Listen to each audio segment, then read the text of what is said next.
Nottingham, how are we? Having a good night? Yeah. I don't know if that was for me or the other guys, but I've not had a chill like that since I kegged Emily in the primary school and dinner queue. At my son's school last week, didn't go down too long. But Nottingham, what a place, right? I mean, I don't know about you guys, but who's from Nottingham here? Okay, I'll turn down a little bit then. So, I mean, Nottingham's a funny place, so there's a lot of funny people in Nottingham. And, you know, when I got to the area of Nottingham, you start to see a little bit of a difference in people. I mean, I was asking this guy earlier on when I was on the way here, I was a little bit lost, we came into this area, I thought I was lost, and I said, mate, do you know where the welfare club is? I didn't know what it was called, I had to Google it, look at it, Cockgrave, that's the one. He got me there, and he said, yeah, it's straight up this road, mate. You'll get to, you'll see a crisp packet on the road, and then you want to turn right. He's pointing left.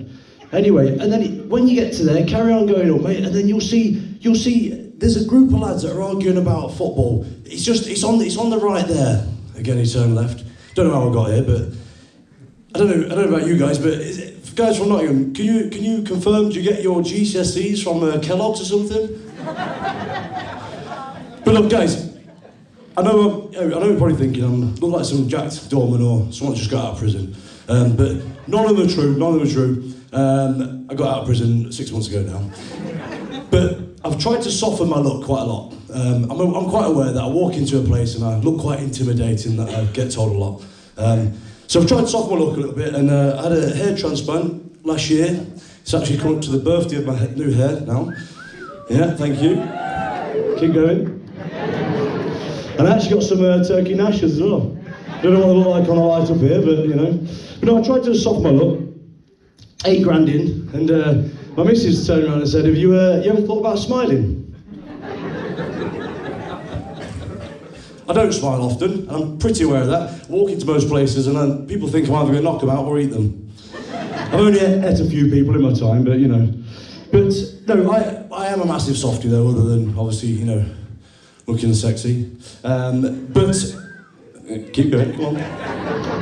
No, don't, my head will grow too much. But, you know, I am a massive softie, especially my kids. My kids, you know, I love them to bits. So who's got kids in here?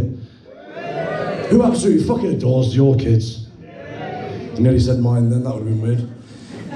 But at the same time, who wants to fucking strangle them sometimes? Of course we do.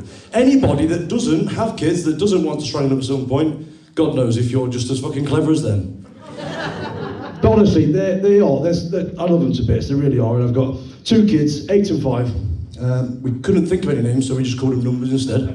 But it gets really shit every year. Obviously, we have to go to the registry office and change their number. I think we might have even lost a few, I can't remember. But anyway, you know, but I love my kids to bits, and they really push you. You know, it could be the simplest of things, and they're so smart sometimes. I mean, Leo, my little friend, who's 5, he has got a real name, promise you. He'll push me to the edge, and he really will push me to the edge. You know, them points where Sarah will give me the eyes, which means he's done something that you need to speak to him about, so I'll sit him down. Leo, mate, you can't punch your mummy in the boobies. They're mine. But, you know, I tell him what he's done right, I tell him what he's done wrong, if there is anything right, that is. And then I get the eyes, the second pair of eyes. So that's for me to go into there, sit down, and she sits me down and says, he's a dickhead because you're a dickhead. And until you change how you are, I think he's going to continue being just like you. I obviously walk out with a fucking, you know, he's my boy. He is a dickhead. But, you know, we're on the way to, it could be the simplest of things, right? We're on the way to school. And I'm like, Leo, come on, mate, we've got to hurry up. Put your boots on, mate, come on, we've got to get out the door. And he's just standing there looking at me. Leo, come on, mate, we're already late. You know it's just me. Mum's not here, so we're clearly late as it is. Hurry up, we need to get out the door. I can't. Why? Because they're shoes. Well, put your fucking shoes on then, and you twat, and hurry up. You know, correcting words, thinking he's all funny. And then I'm like, right, come on, we've got to go. Come on, get out the door. Go and get your top. It's not a top. What is it then? It's a coat. Right, well, it's the top half of your fucking body, isn't it? Put it on, get out the door. And then I'm rummaging around, trying to get out the door. Come on, what is it with you guys? Just, why aren't you ready? Why aren't you already ready to go out the door? Dad? Yes? Have you ever tried smiling? That's your mum's joke. Shut up, get in the car. But no, with kids, it's really hard to have sex with kids, isn't it?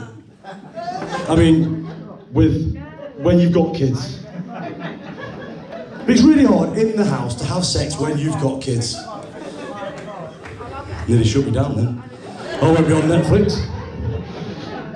But it is, no, you know, honestly, who's got kids and really struggles to have sex nowadays? No? Just me then. Again, just to go back, not with the kids. We're talking about... But no, honestly, it's mad. We've got to the point now where we think we've nailed it though. And what we do is we start with some sex texting first. So I'll be in the kitchen, obviously. I'll be in the sink, texting like mad, looking like I'm actually washing the pots when I'm not. I'm just having some sex text. Sarah's lying down, as she always is, watching TV, and she's texting like this on the side of the sofa, and we're both getting ready for it, but we're planning the location. So you have to plan the location, you have to plan the position, and then you have to plan the fucking go, we gotta go to it. So we run up the stairs. Sarah starts running up the stairs, taking her clothes off as she's running up. I start running up the stairs, go, shit, he needs his tools. So I give Leo his iPad, I get a bag of Paribo, split them open, fucking chuck them everywhere so he's got loads to find. Run up the stairs, get to the room. Just as we got to the room, we're both bollock naked. Sarah jumps on the bed, legs in the air. We knew exactly what we were doing because we'd already been sex texting. She's legs in the air, I'm fucking on top. We're around, and we're going, and we're going. And I've worked it out. You've got 7 to 11 seconds to get it done. Now, obviously not for women, but I can do it in that time. And blokes, you know what I'm on about. So anyway, we're at 6 seconds, I'm fucking going for it, really having it here. Next thing, Leo, little dickhead runs in. Binoculars that he found, that my actual dead granddad's binoculars that we've kept just for good keepings. I can see you! Of course you can. Obviously, that's paused the moment for a second, lost my... Yeah, I'm trying to now shove in something soft, it's not working. Anyway, so then I've had to like slide onto the bed and we all pretend we're cuddling naked. Broad daylight, risky as fuck. Leo then goes, chucks the binoculars down, pants off, top off, pile on! That is a true story. If only I had a camera in my room, that would be weird. But, you know, the thing that I'm probably not looking forward to is telling the kids about the birds and the bees. This very diverse world we live in, this very complex world with lots of layers that we have to think about and try and remember the, let's say, stuff rather than shit. No offence for anyone. But we have to think about this. But I'm going to have to sit them down and be like, kids, I want to tell you about the birds and the bees. And the bees and the birds, and the birds that want to be bees, the bees that want to be birds, the birds that are confused whether they're bees or they're birds. And then you have the bee that thinks it's a wasp.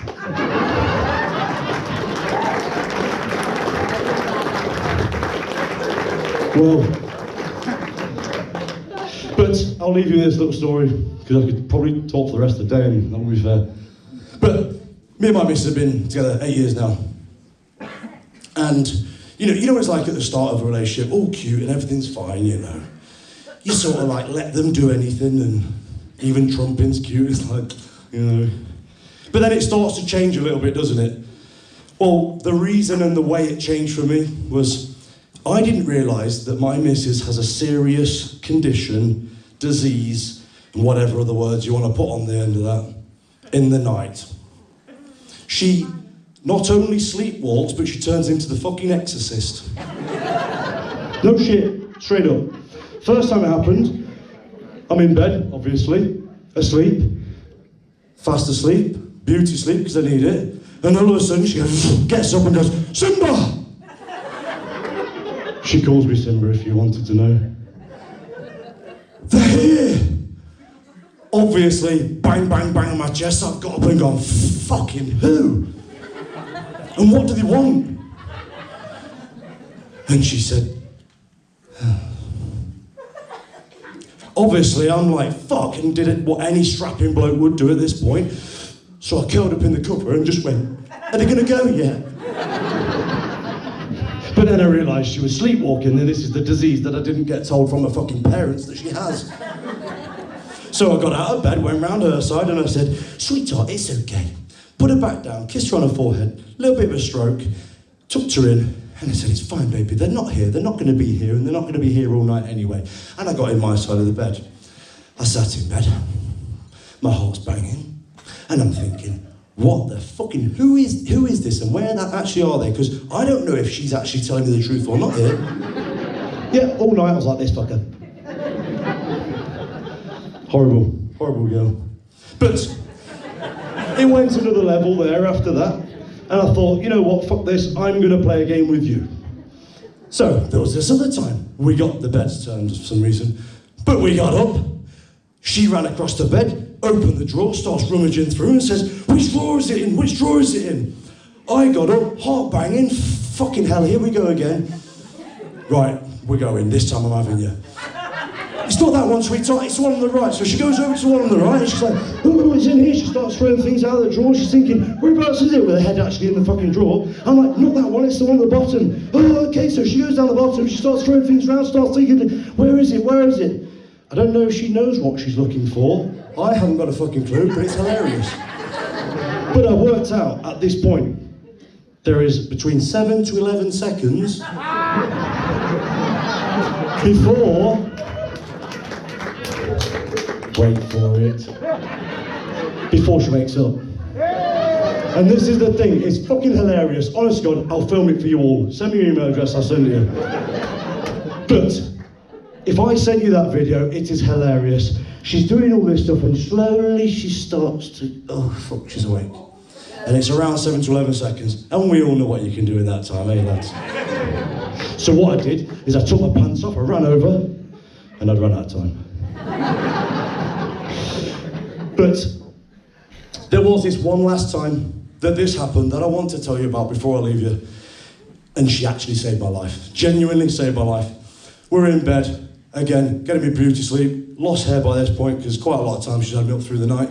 She jumps over the bed faster than fucking ever I have seen. She jumped over it like a horse jumping over a hedge, whatever they jump over. I'm not a specialist. But she jumps over, she grabs the window, and she stops the window from falling in. She's like, "Simba, get out the bed, I've got the window." I've shit my pants, got up and thought, fucking hell. I've stood here and thinking, how the hell is she holding? Fuck's sake. She's having a dream again. Get the fucking bed, you fucking idiot. I am fuming with you now, let's just get straight back into bed. So we get into bed and obviously I sit there again like this. I get 0 sleep. Now, I don't want to be obsessive, but I've counted.